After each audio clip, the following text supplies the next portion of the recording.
Hi, this is Dr. Swanberg, and we are going to talk about subject-verb agreement today.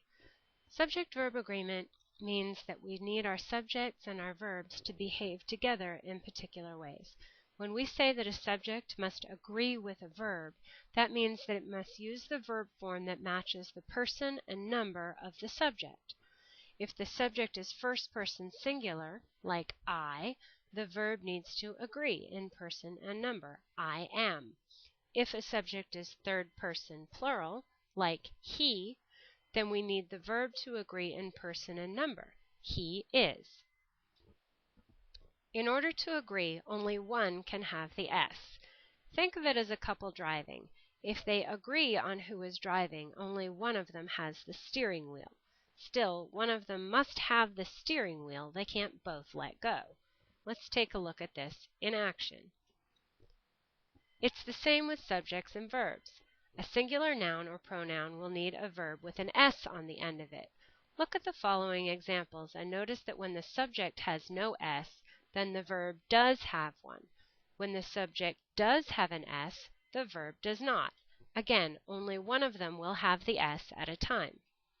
Let's take a look at these two sentences. The cat plays with a toy, or it plays with a toy. The cat has no S, so the verb play must have one. The cat plays with a toy. The cats play with a toy. Here, the noun cats has an S, so the verb does not need one.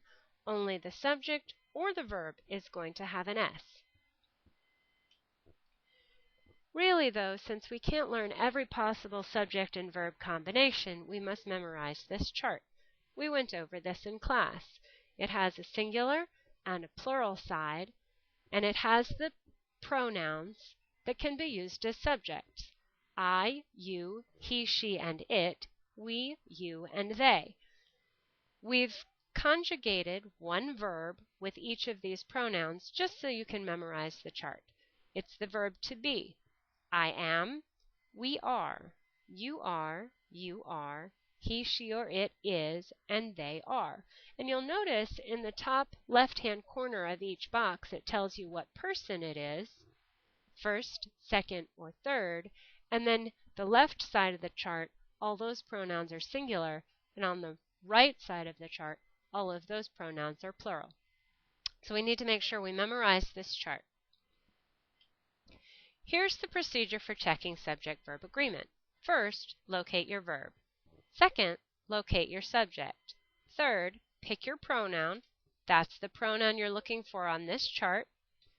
And then check your chart. Again, it's important to memorize this chart or you won't be able to consult it when you're working on a quiz. So locate your verb, locate your subject, pick your pronoun, check your chart. Let's see how this works. We pick our pronoun by identifying the appropriate subject pronoun that could substitute for your subject if your subject is not already a pronoun. Let's take these examples. If you have a sentence with the subject Martha, Jane, and I, that subject becomes we. You then look on the chart to see how we behaves. With the verb to be, we takes the word are. If you are working with a sentence that says Jeffrey and Thomas as a subject, Jeffrey and Thomas becomes they. If we are trying to find out what Jeffrey and Thomas would get for a verb, we check our chart after we have picked our pronoun. So we pick our pronoun, they, and we check our chart. They are. My book becomes it. It is. And my books are they. They are. Locate your verb, locate your subject, pick your pronoun, check your chart. Picking your pronoun allows you to look at any subject, whether it's a compound subject or a singular subject, and figure out how to place it on the chart and decide how the verb should behave. Next, you check your chart. You check your chart to see how this verb behaves with its subject pronoun. Most regular verbs follow the pattern of the word play on the chart below. I play, we play, you plural play, they play, but in the third person singular, he, she, or it plays with an S. We also have some others here. I am, we are, you are, they are, you are, but he, she, or it is. We can follow the verb have, I have, we have, you have, they have, he, she, or it has. It's the same with do and go. They're all the same except the third person singular, which always ends in S. Here are 5 things to look out when you're checking for subject-verb agreement and you're trying to use this process of locating your verb, locating your subject, picking your pronoun, and checking your chart. First, sometimes your subject and verb are not near each other.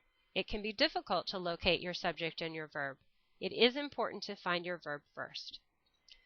Sometimes your subject and verb are in reverse order. That's why it's especially important to pick your verb first in case you need to look elsewhere in the sentence to find your subject at all.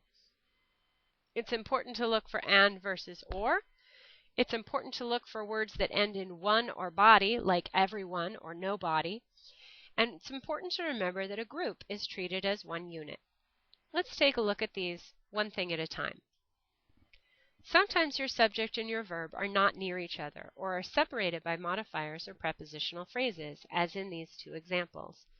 The windows in my mother's house in the suburbs of New York City need or needs to be replaced. Here we choose need because we found our subject is windows. The windows need to be replaced. It's not New York City that needs to be replaced. It's not the suburbs that need to be replaced, or your mother or your house. It's the windows. It's important to locate that subject and your verb and then decide which one matches. Windows is a they need. The keys on the old rundown piano in the old-fashioned saloon do not work. Here we found the verb. It's easiest to find the verb because it's the one we're asking you about. And here we choose do rather than does because the keys do. They do. Remember, if it were singular, it, that's when it would end with S. But since the keys are plural, it does not end with S. Sometimes your subject and your verb are in reverse order. Find your verb first and then your subject. Again, a big tip-off as to where the verb is because it's the one where you're being asked to choose. So that's one of the reasons I ask you to find your verb first. Where is or are the science books I loaned you last week? Well, it's easy to spot the verb because it's either is or are. If we're asking ourselves what the subject is, we have to ask what is or are somewhere. It's the books. Okay? The books either are or are not on the shelf or on the table.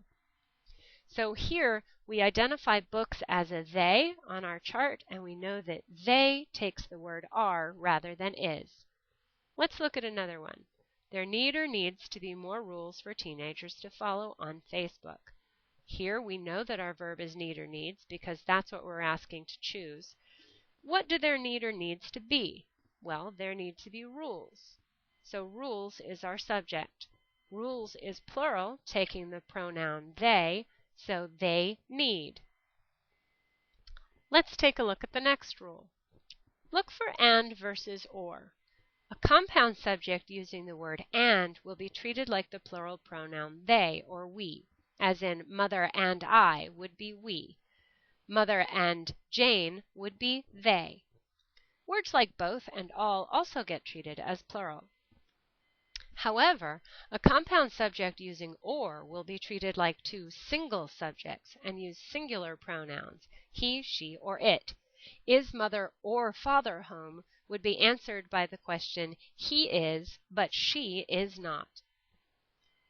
We also treat words like either and neither as singular. Either is a good option. Neither is appropriate. It's good to remember or, meaning that you're going to have 2 separate things. So here's my trick. When I'm trying to remember what or does to my subject-verb agreement choices, I remember the word divorce with an or in the middle. When 2 people divorce, they have to be treated as separate individuals. He is coming to your party, or she is coming to your party. They are not coming together. And versus or. My sister and my mother want or wants to take me shopping for my birthday. Again, here, because it's the compound subject mother and sister, that gets a they. They want. Both of us believe that ghosts are real. I am not sure if my mother or my father wish or wishes they could get back together after their divorce. Remember the or in divorce. It's mother or father separately. He wishes or she wishes they could get back together. Neither of us believes that ghosts are real. Remember, neither and either both get treated as singular, and singular takes the S on the verb. The next rule is to remember that words that end in one or body, like anyone, nobody, somebody, everyone, or everybody, are singular. Think about this. One body is. If it ends in one or body, it behaves the way the pronoun would if you took the third person singular, which always gets is. One body is. Warning. This is one time where checking for an equivalent pronoun will not work. Do not pick a different pronoun. You already have one. Anyone, nobody, somebody, everyone, and everybody are already pronouns. Instead, whenever you see a one or a body word, just use the rule above. One body is. When you see one or body, you are going to use the choice for third person singular, like is. One body is. One body is. I don't care what everybody else is doing. You're going to stay home and study. Everyone I know wants to be successful in their business dealing. Now here we can't think just is, we have to think what the other words behave like on our chart when they look like is. And remember, all the ones in that category are the ones that end in S. Is, has, plays, and wants. So here we choose everyone I know wants to be successful in their business dealings. This is probably the trickiest rule. A group is treated as one unit, as an it. The items in a group are treated as many units, as they. Let's take a look at some examples. The deck of cards is on the table. It's the whole deck as one unit that is on the table. It would be different if I were talking about the individual cards. My cards are on the table, all 52 of them. So the deck is on the table, my cards are on the table. Let's look at another one. This set of sheets needs to be washed. Well, since it's the whole set as one unit, it's an it. It needs to be washed. But if we take the sheets separately, these sheets, those are a they. They need to be washed. These sheets need to be washed. Let's look at one more example that might be very familiar to you. The class studies conscientiously. The whole class as one unit is an it. It is my morning class. The class studies conscientiously. The class is doing well. My students in the class, all of them, always study conscientiously. My students here are a they. They study conscientiously. This is perhaps the trickiest one because it's really tempting to make the wrong choice. It's very important to be able to correctly identify your subject rather than some of the modifiers that describe the subject that might have you confused. That's the end of this presentation. Good luck on your quiz.